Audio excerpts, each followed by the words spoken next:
السلام علیکم دوستو، آج کی کہانی کا نام ہے دھوکے کی سزا۔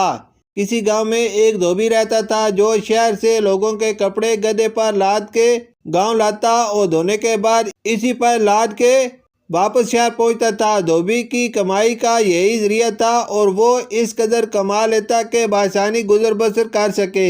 اس کے باوجود وہ حد درجہ کنجوس واقع ہوا تھا۔ شہر جا کر وہ خود تو مزے کے پکوان اڑاتا لیکن دن بھر محنت کرنے والے گدھے کو بھوکا رکھتا۔ اس کے لیے چارے پانی پر کوئی پیسہ خرچ نہ کرتا۔ دن یوں ہی گزرتے جا رہے تھے اور گدھا بیچارہ بھوکا رہ کر اب بیمار رہنے لگا تھا۔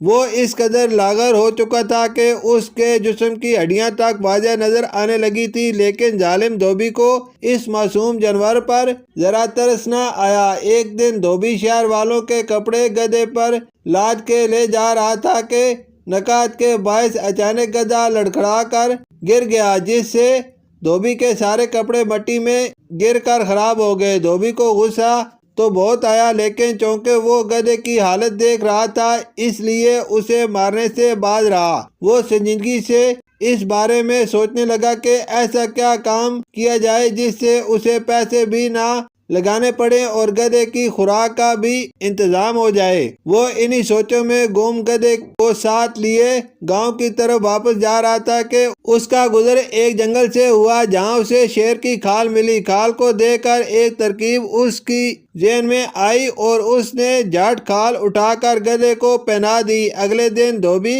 گدھے کو لے کر پاس کے کھیتوں میں گیا جہاں لوگ کام کر رہے تھے۔ لوگوں نے جب شیر کو کھیتوں میں گھستے دیکھا تو وہ خوف کے مارے بھاگ کھڑے ہوئے اور خالی کھیتوں میں گدھا مزے سے گھاس چرنے لگا۔ اب دھوبی نے روز کا یہی معمول بنا لیا۔ وہ روزانہ گدھے کو کسی نہ کسی کے کھیتوں میں لے جاتا۔ لوگ شیر کی کھال میں چھپے گدھے کو شیر سمجھ کر ڈر جاتے اور اسے بھگانے کی جرات نہ کرتے۔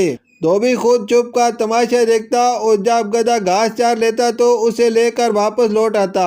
چند ہی دنوں میں گدھے کی صحت بہتر ہو گئی اور دھوبی اس بات سے بے حد خوش تھا کہ بغیر کسی خرچ کے اس نے گدھے کی خوراک کا انتظام کر لیا ہے۔ دھوبی اس بات سے انجان تھا کہ جھوٹ کی عمر زیادہ لمبی نہیں ہوتی۔ ایک دن حسب معمول دھوبی گدھے کو کھیتوں میں گھاس چرانے لے گیا۔ وہاں موجود لوگ بھی شیر کو دیکھ کر خوف کے مارے بھاگ گئے۔ ان سب میں ایک سمجھدار آدمی بھی موجود تھا۔ پہلے تو وہ بھی ڈر کر بھاگنے لگا، لیکن اچانک جب اس نے شیر کو گھاس چرتے دیکھا تو وہ ساری بات سمجھ گیا۔